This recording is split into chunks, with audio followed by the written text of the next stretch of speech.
Pai, do Filho, do Espírito Santo. Amém. Meus caras irmãs, caros fiéis, nós acabamos de ouvir esse Evangelho, que é uma anunciação, um complemento. O anjo, no final da anunciação, dá um sinal para Nossa Senhora de que Deus é poderoso e pode fazer o impossível, portanto, dizendo que Isabel, que era estéril, já está no 6º mês da gravidez dela. E Nossa Senhora vai correndo para ficar junto da prima, da parenta dela. E os textos de hoje são interessantes porque a primeira leitura é tirada de um livro que aparentemente parece que não tem nada a ver com o Natal, que é o Cântico dos Cânticos, um livro que protestantes e outros não gostam nem de ler, porque acham que é um livro que fala do amor natural, que não tem nada muito a ver com a nossa vida cristã, de relacionamento com Deus, da alma, com a graça, com o sobrenatural. Mas na igreja, desde o início e sobretudo na Idade Média, os monges desenvolveram uma interpretação desse livro muito bonita, porque o texto do Cântico dos Cânticos, ele celebra de um modo muito delicado o amor entre a esposa e o esposo. Esse amor é descrito de uma forma até ousada, mas inspirada pelo Espírito Santo, e é considerado um dom de Deus. E portanto o texto que nós ouvimos hoje, vocês podem relê-lo em casa, é muito bonito, porque descreve o regresso do esposo depois de ter andado muito tempo fora de casa, pastoreando os seus rebanhos, e ele volta e a esposa está esperando por ele, saudosa, depois daquela longa ausência, e ele foi buscar pastagens novas para os rebanhos dele, e durante o inverno, que é uma coisa difícil, e por isso os rebanhos tinham que ser transferidos dependendo da estação, porque tinha um lugar que não tinha mais pasto.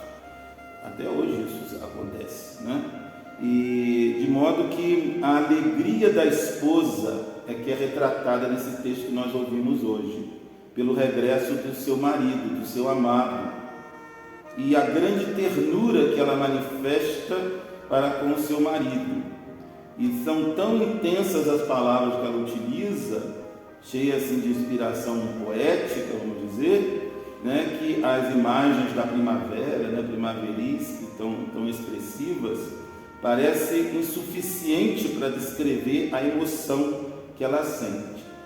A tradição da igreja, sobretudo a tradição monástica, viu a imagem do esposo e da esposa, entendeu nessas imagens um símbolo da relação entre Deus e o seu antigo povo, e portanto entre Cristo e o novo povo de Deus, a igreja.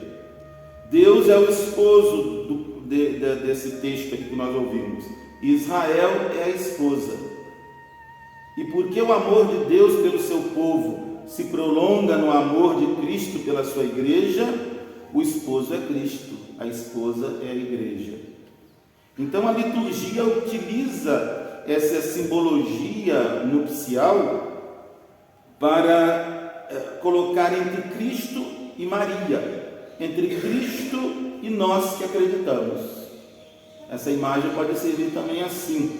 A Virgem é figura da igreja, a Virgem Maria é figura, um espelho para a igreja. Tem um livro até muito bonito, Maria é um espelho para a igreja, daquele Raniero Cantalamessa. Maria, a Virgem Maria é figura da igreja, que vai alegre ao encontro do seu esposo, o Cristo, que vem. Olha aí o Natal. E portanto o mesmo sucede para com cada membro da igreja, cada um de nós, que vivemos na expectativa de acolher o Senhor no Natal, na nossa morte, no fim do mundo. Então nós estamos na expectativa, na espera de acolher Jesus e deixar que Ele fale ao nosso coração, como um esposo à esposa, como Cristo à igreja. Portanto, é um texto muito rico e que serve muito para nós também meditarmos sobre essa expectativa, essa esperança, essa espera do Natal e o modo carinhoso, amoroso, como nós temos que nos preparar para essa chegada do nosso esposo que vem em direção à nossa alma, à igreja, Jesus, que vem no Natal.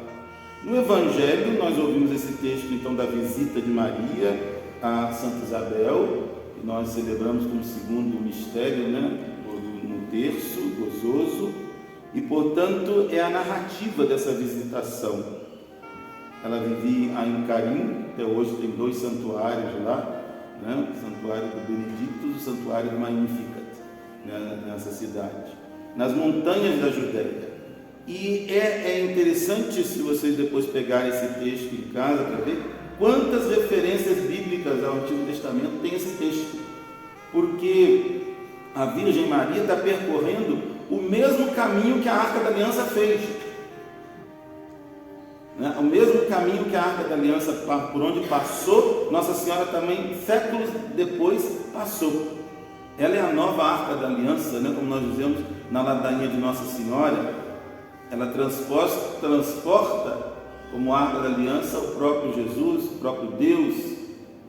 E, portanto, é o mesmo caminho que também Jesus fará quando vai se dirigir corajosamente a Jerusalém a fim de realizar a sua missão. Então vejam que 3 momentos nesse caminho da Arca da Aliança: Nossa Senhora grávida de Jesus e Jesus que vai para o Calvário, que vai para finalizar na terra a sua missão antes da ressurreição, com a sua doação total à morte. Nossa Senhora que vai doar-se no serviço à sua parenta. É sempre Deus, meus irmãos, em diferentes momentos da história, é Deus que vai ao encontro, é Deus que vem ao nosso encontro. É sempre isso. Se nós formos analisar até a nossa própria vida, nós vamos ver no mesmo caminho, dentro da nossa família, dentro da nossa comunidade, esse vai e vem de Deus, que com a sua graça nos inspira a trilhar aquele mesmo caminho que já foi trilhado por outros. Então essa narrativa da visitação, ela está ligada ao Evangelho de ontem, da Anunciação, não só pelo serviço que Nossa Senhora vai prestar à sua parenta, mas porque ela verifica aí o sinal que o anjo deu, que é a gravidez de uma mulher estéril. E o movimento que São João faz na barriga de Santa Isabel representa a exultação de todo o povo de Israel. É o povo de Israel, como aquela esposa do Cântico dos Cânticos, que exulta quando o marido chega. São João exulta quando Jesus chega, quando o Salvador se coloca na presença dele. As palavras de bênção inspiradas pelo Espírito Santo, dirigidas por Santa Isabel a Nossa Senhora, são prova desse especial agrado de Deus pela Virgem Maria. Portanto, a salvação que leva no segredo da sua maternidade é fruto da sua fé na palavra de Deus. Bem-aventurada, feliz aquela que acreditou que se cumpriria tudo aquilo que foi prometido. Ela acreditou, feliz aquela que acreditou. É sempre Nossa Senhora, é sempre Maria que precede, que solicitamente se dá, se entrega a todos, em tudo. A maior, Nossa Senhora, faz-se dom para a menor, Santa Isabel. Para o pequeno, como Jesus também, para São João Batista. Deveria talvez ser o contrário, mas é Jesus que vem ao encontro de João Batista, é Maria que vai ao encontro de Isabel. Então esse encontro de Nossa Senhora com Santa Isabel, a mãe de Jesus e a mãe de São João, é ocasião para esse cântico de louvor, de ação de graças a Deus, pela presença de Deus que salva, Salvador, Jesus, Deus que salva, no meio dos homens. Agora, meus irmãos, portanto, nós já estamos mais pertinho da celebração do Natal, cabe-nos a nós também abrir os corações a essa iniciativa fecunda do Espírito Santo, corresponder ao dom de Deus, dar graças a Deus pelo dom que é Ele se faz para nós. O tempo do Natal é um tempo de alegria, eu falava para as irmãs ontem, um tempo de alegria, porque Deus se fez nosso companheiro de caminho, Ele nos deu o seu Filho, esse Filho que nos torna nele irmãos uns dos outros, filhos do mesmo Pai. E por isso, meus irmãos, é curioso que a gente, se a gente pode falar assim, chocante, é que, não sei se vocês já pensaram nisso, mas que nós festejamos a alegria do Natal, o nascimento de Jesus, celebrando a Eucaristia. Ah, padre, mas a Eucaristia é ação de graças, não? Sim, mas a Eucaristia é o memorial da paixão, da morte de Jesus. Nós celebramos o Natal, a alegria do Natal, o nascimento, com a paixão, morte, com o sacrifício de Jesus no Calvário. Olha aí o caminho, né? Que Maria faz, que Jesus faz, a Arca da Aliança faz, que não se encontram em momentos diferentes, mas o mesmo caminho. E é corretíssimo isso, meus irmãos, não é errado fazer isso, porque é justamente o dom da morte de Cristo, o mistério da sua morte, da sua ressurreição, é que dá sentido ao seu nascimento. É também a graça, né?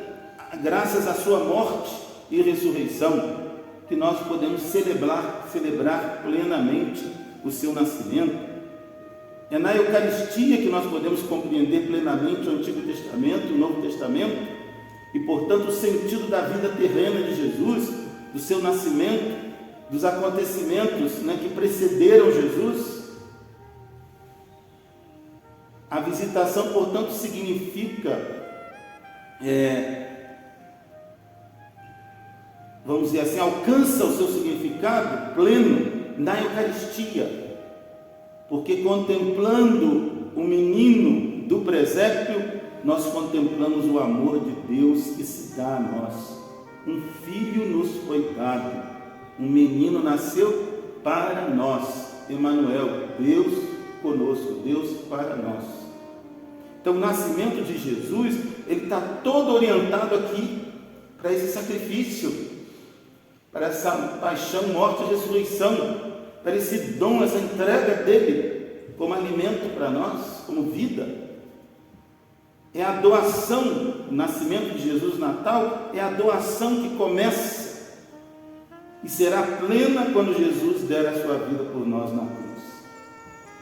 E os padres da igreja, os primeiros cristãos entenderam tanto isso, que eu não sei se vocês já repararam, talvez muitos tenham ícones do presépio em casa, de Jesus, José, o menino Jesus. Repararam como Jesus está vestido no presépio? Jesus parece uma múmiazinha, está vestido de morto. Os ícones antigos, eles já representavam Jesusinho no presépio, menininho, todo cheio de ataduras de morto. Porque ele nasceu para essa morte, ele nasceu para esse sacrifício, ele nasceu para dar a vida por nós. Ele já está ali como ele vai ser, com a missão dele. Podem reparar isso, peguem na internet, vão ver ícones de Natal, vão ver lá, Jesus é representado todo atado, com as ataduras que se colocavam nos cadáveres. Porque significa isso, esse nascimento é o início dessa doação de Jesus na cruz, aqui no altar. Portanto, pensando nesse dom total de Jesus, nós podemos celebrar melhor o seu nascimento, acolhê-lo como dom na nossa vida, ter essa alegria de São João, ter a alegria da esposa do Cântico dos Cânticos, na presença, na chegada do seu amado, do nosso amado que é Jesus. E é a Eucaristia, meus irmãos, que nos permite, portanto, celebrar o Natal, não como uma festa de comidas, de família, de presentes, de Papai Noel, de árvore, tudo bem, pode ser assim, mas vamos passar e ir além disso. Vamos ao cerne dessa festa. Não é uma lembrança mera do nascimento de Jesus, mais de 2000 anos atrás, mas o Natal é agora, é hoje. O Natal é hoje, né? O Natal está presente a cada um de nós. E, portanto, Deus conosco, Emmanuel, é uma realidade atual que nós podemos e devemos, temos que viver. Jesus torna-se presente, vem a cada um de nós, graças à Eucaristia.